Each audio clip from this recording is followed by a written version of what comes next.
चॅनलवर नवीन असाल तर चॅनलला सबस्क्राईब नक्की करा. बेल नोटिफिकेशन नक्की दाबा.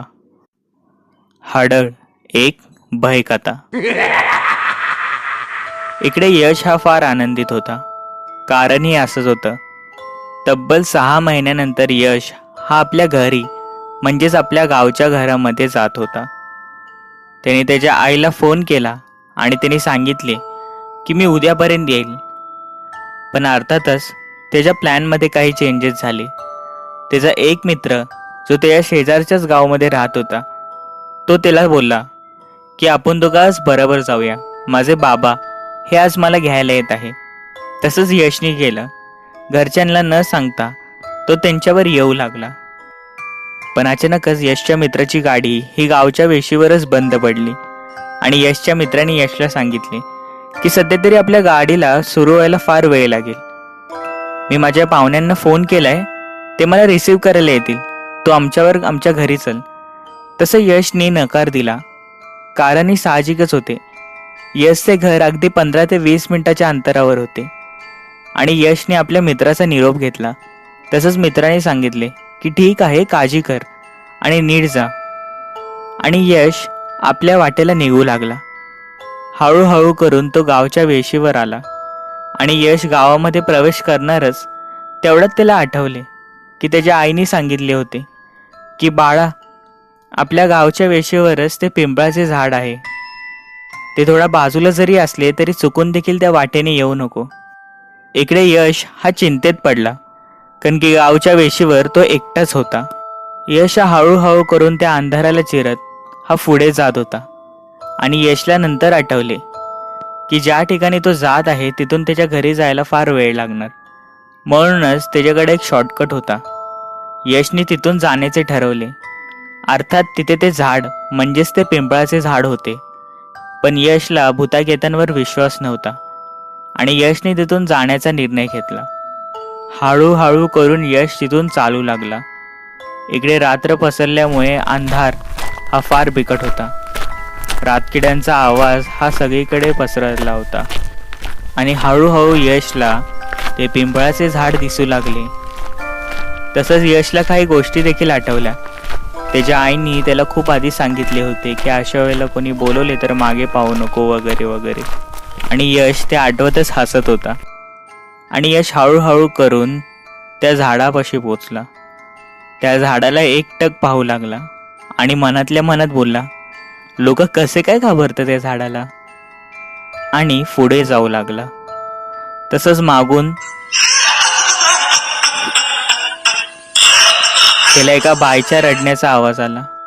यशने मागे पाहिले तर त्याच्या समोर साधारण एक 30 वर्षाची बाई ही खाली गुडघ्यांवर बसून रडत होती. यशने विचारले, अहो काय झालंय आणि तुम्ही इथे का रडताय? तसंच ती बाई सांगू लागली की माझ्यावर मी हे गावचे रस्ते हरवलेले आहे. मी सकाळपासून फिरते पण मला काही सापडलंच नाही. तसं यशने सांगितलं, ठीक आहे, काही काळजी करू नका, चला माझ्यावर. आणि यश तिला बोलवण्यासाठी तिच्या जवळ गेला. तसे ती बाई बोलली, मी येईल पण माझी हद्द इथपर्यंतच आहे ना. तसंच यश बोलला, हद्द? अहो ते सगळं जाऊ द्या, चला माझ्यावर. तसंही फार अंधार झालेला आहे. आणि हो, इथे तुमचा कोण जवळचा ओळखीचा आहे का, मला सांगा. तशीच ती बाई बोलली, ठीक आहे पण मला तुम्हाला काहीतरी सांगायचंय. तसंच यश बोलला, काय सांगायचंय तुला? आणि त्या बाईने सांगितले की तुमची आई तुम्हाला बोलली होती ना की या झाडाच्या जवळच्या रस्त्याकडून येऊ नको, तरीही तुम्ही का आलात? तसंच यश एक हास्य देत बोलला, हो तिचं असंच असतं, नेहमी तिला चिंता असते आणि तिला वाटतं इथे भूत पिशाच आहे. तुम्ही चला उठा. तसंच ती बाई उठली आणि यशच्या मागोमाग चालू लागली. तसं यशने प्रश्न विचारला की तुमचं नाव काय हो? तसं ती बोलली, सुमेधा. आणि यश चालता चालता अचानक एक टक थांबला आणि यशच्या लक्षात आले की आईने तर मला सकाळी सांगितले होते की या झाडाच्या जवळ येऊ नको, आणि हिला कसं काही कळले? यशनी मागे पाहायचे टाळले. यश हा आता पुढे हळूहळू चालू लागला. यशने आता गती पकडली होती आणि अचानकच त्याला मागून आवाज यायला लागले.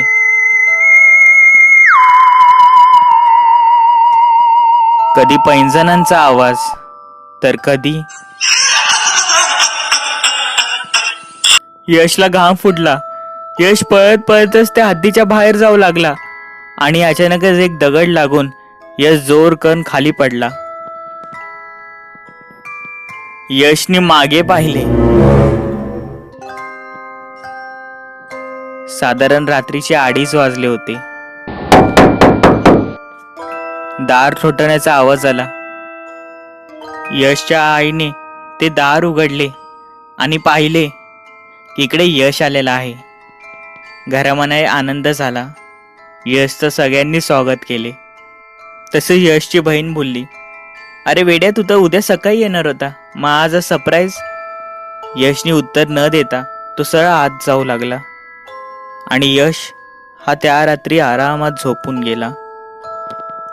कदाचित तो थकला असेल, यशचे बाबा बोलले. इकडे सकाळ उजडली तरी यश हा झोपूनच होता. 9, 10, 11 वाजले तरी यशच्या उठण्याचे नाव नव्हते.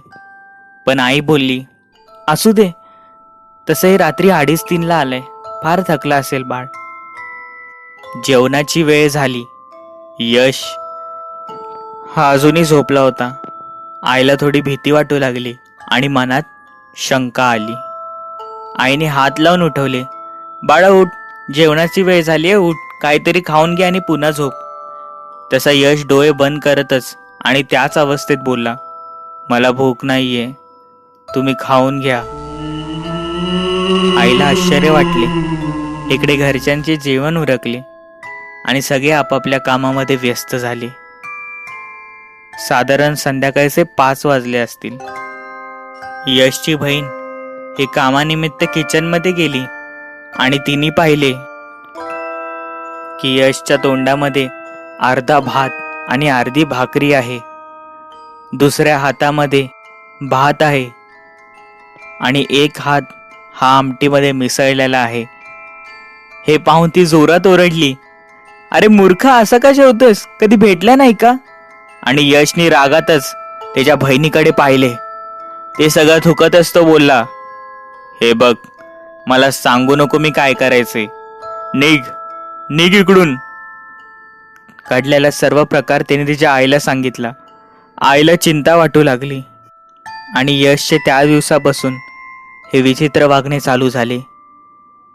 यशनी आता 5-5, 6-6 भाकऱ्या खायला चालू केल्या. साधारण 4 ते 5 माणसाचं जेवण यश एकटा खाऊ लागला. मनात शंका आली आणि शेवटी आई बोलली, अरे यश, चाललंय काय तुझं? मी किती दिवस झालं पाहते, असं का वागतोस आणि असं का बोलतोस? त्याच वेळेला एक आवाज आला, यश. मी यश नाही, मी तर सुमेधा आहे. आई जोरात किंचाळली आणि ती पळतच त्या घराच्या बाहेर गेली. तिने तातडीने यशच्या बाबांना आणि यशच्या बहिणीला बोलवले. घराच्या आतमध्ये गेली तर तेच दृश्य होते. यश हा इकडे वेड्यासारखा जेवत होता, जोर जोरात हसत होता. यशच्या बाबांनी त्याला समजवले आणि शेवटी तिथून लांब घेऊन आले. पण त्याच क्षणापासून यशचे वागणे विचित्र झाले होते. यश जोरजोरात बोलत होता, ती सोडणार नाही. यशच्या बहिणीला बोलत होता, निघून जा, नाहीतर मारून टाकेन. यशच्या बाबांना फार क्रोध येत होता. त्यांना असे वाटत होते की त्यांचा मुलगा हा मस्ती करत आहे, पण मुळात असे काहीच नव्हते. रात्र झाली, सगळे झोपी गेले. काही कारणाने यशच्या बाबांना जाग आली. त्यांनी सहज यशच्या खोलीमध्ये जाऊन पाहिले तर तिथे यश हा आरशामध्ये पाहत होता. सर्वात भयंकर दृश्य म्हणजे त्या आरशामध्ये 30 हाडं होती. ही यशकडे पाहून एकटक हसत होती. यशच्या बाबांना भोळ आली ते पाहून. यशचे बाबा जोरात ओरडले, यश. यशनी मागे पाहिले. यश रागातच बोलला, समजत नाही का, कशाला बोलवलं मला? आणि यश रागाच्या भरात आपल्या बाबांनाच मारायला उठला. तेवढ्यात बाबांनी तो दरवाजा बंद करून टाकला. यशच्या बाबांनी त्याच्या ताईला आणि आईला बोलवले आणि पटकन त्याच क्षणी घराच्या बाहेर आले. मोठमोठ्याने आरडाओरडा केला. गावकरी जमले. झालेला सर्व प्रकार हा यशच्या बाबांनी त्यांना सांगितला. तसाच मागचा बंड्या बोलला, अहो भाऊ, तुम्ही हाडं सांगतायत म्हणजे तीच पिंपळाजवळची असणार. तिने यशला झपाटलंय. हे ऐकताच यशच्या बाबांना फार भीती वाटली. आईने विचारले, आता आता याच्यावर उपाय काय? तसंच स्थानिक गावकरी बोलला, याच्यावर एकच उपाय, मांत्रिकांना दाखवायचं. ठरलं.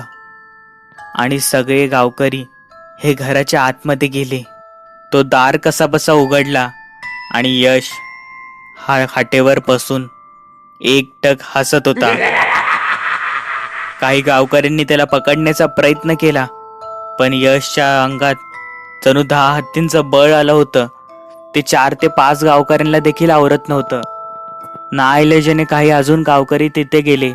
त्यांच्या मदतीला धावून आले आणि कसा बसा यशला हे पकडण्यात यशस्वी झाले. इकडे यश जोरात बोलत होता, सोडा सोडा मला, नाहीतर एकेकाचा जीव घेईल. तसंच तिकडचा एक व्यक्ती बोलला, चुकूनही सोडू नका, जर सोडलंच तर ही आपला जीव घेईल. घेऊन चला, ओढा ओढा ह्याला. आणि हळूहळू करून गावकऱ्यांनी यशला ओढत ओढतच शेवटी त्या मांत्रिकाच्या घरी आणले.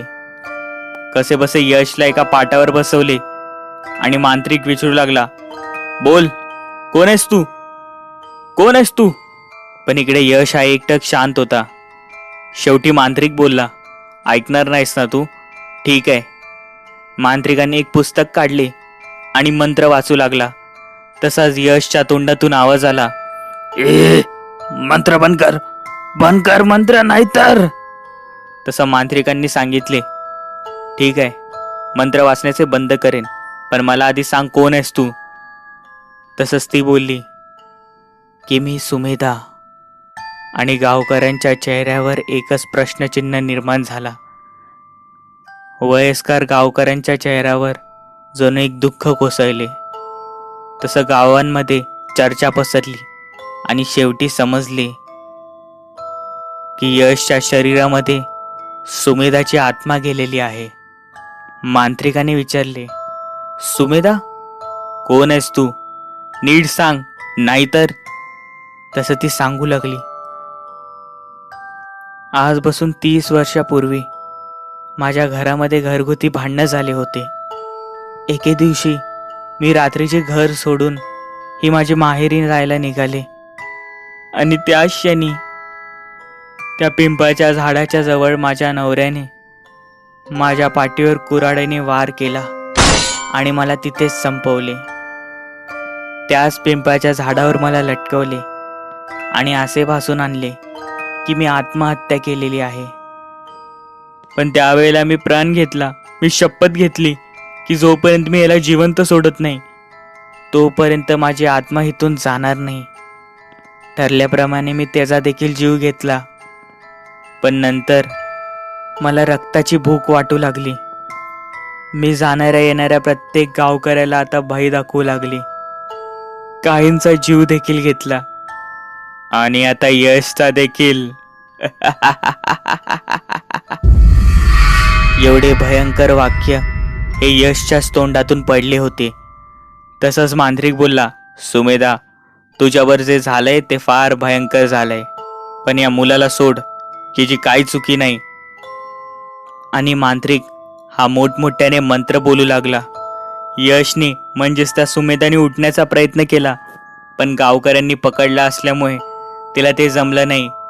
आणि शेवटी मांत्रिक मंत्र झाल्यावर बोलला की सुमेधा, गपगुमाने इथून निघून जा. आणि हळूहळू यश हा बेशुद्ध पडू लागला. त्या क्षणी मांत्रिक बोलला की केवळ आणि केवळ अर्धाच तास आहे. त्या पिंपळाच्या झाडासमोर हिरवी साडी, त्यावर काही बांगड्या, हळद कुंकू असे ठेवून या. लागलीच गावकऱ्यांनी तातडीने हे सगळे जमवाजमम केली आणि यशच्या बाबांनी त्या पिंपळाच्या झाडाजवळ म्हणजेच त्याच्या खाली ठरल्याप्रमाणेच हिरवी साडी, बांगड्या, हळद कुंकू हे सगळं काही ठेवले आणि बोलले, सुमेधा, अहो मला माफ करा, माझ्या मुलाला माफ करा. आमच्याकडनं काही चूक झाली असेल तर माफ करा, पण माझ्या मुलाला सोडा, मुलाला सोडा माझ्या. आणि शेवटी ते तिथून निघून आले. आणि त्याच क्षणी इकडे मांत्रिकाच्या घरामध्ये यशला हळूहळू जाग येऊ लागली. सगळ्यांच्या मनामध्ये एकच भय होतं की आता पुढे काय होणार. त्या क्षणी यश बोलला, आई, बाबा, अहो आपण इथे का आलोत? काय चाललंय काय आणि सगळे असे का जमलेत? सगळ्यांच्या चेहऱ्यावर आनंद आला. दुसऱ्या दिवशी घडलेला सर्व प्रकार हा यशनी सांगितला. यशनी गावकऱ्यांना सांगितले की मी त्या रात्री तिथूनच येत होतो. ही बाई मला इकडे दिसली, ती रडत होती, म्हणूनच मी तिची मदत करण्याचे ठरवले. आणि नंतर मला समजले की ही हाडळ आहे. पळता पळता मी अचानक पडलो आणि मागे पाहिले तरीच ते भयंकर दृश्य मी पाहिले. तिने लाल साडी घातली होती, तोंडातून एकदम रक्त येत होते, डोळे फुटलेले होते. सर्वात भयंकर दृश्य म्हणजे केस हे हवेत तरंगत होते. ते दृश्य पाहून मी त्या क्षणी भोवळ येऊन पडलो. शेवटी मला जाग आली तर तुम्ही सर्व दिसला. आणि इकडे मांत्रिकांनी उपाय सांगितला. जर असंच चालू राहिलं तरी सगळ्यांना झपटत राहील. एक काम करूया. मांत्रिकांनी गावकऱ्यांना उपाय सांगितला. गावकऱ्यांनी सुमेधाच्या त्या घरच्यांना हे शोधून आणले आणि दुसऱ्याच दिवशी त्या झाडाजवळ एक छोटीशी पूजा घातली. सुमेधाच्या आत्म्याला शांती भेटली. आता यशही त्या झाडाच्या जवळून हा रात्रीचा ये जा करतच असतो. आणि यशच काय तर कोणत्याच गावकऱ्यांना त्या झाडाच्या जवळून जाताना त्रास नाही झाला. कदाचित सुमेधाच्या आत्म्याला आता शांती भेटलेली आहे. कथा कशी वाटली? आवडली असेल लाईक, नसेल आवडली डिसलाईक. तुमचे काही कथा अनुभव असतील तर डिस्क्रिप्शनमध्ये दिलेल्या फेसबुक आयडीवर किंवा इंस्टाग्राम आयडीवर नक्की सेंड करा. चॅनलला सबस्क्राईब करा, बेल नोटिफिकेशन नक्की दाबा. भेटूया पुढील भागांमध्ये.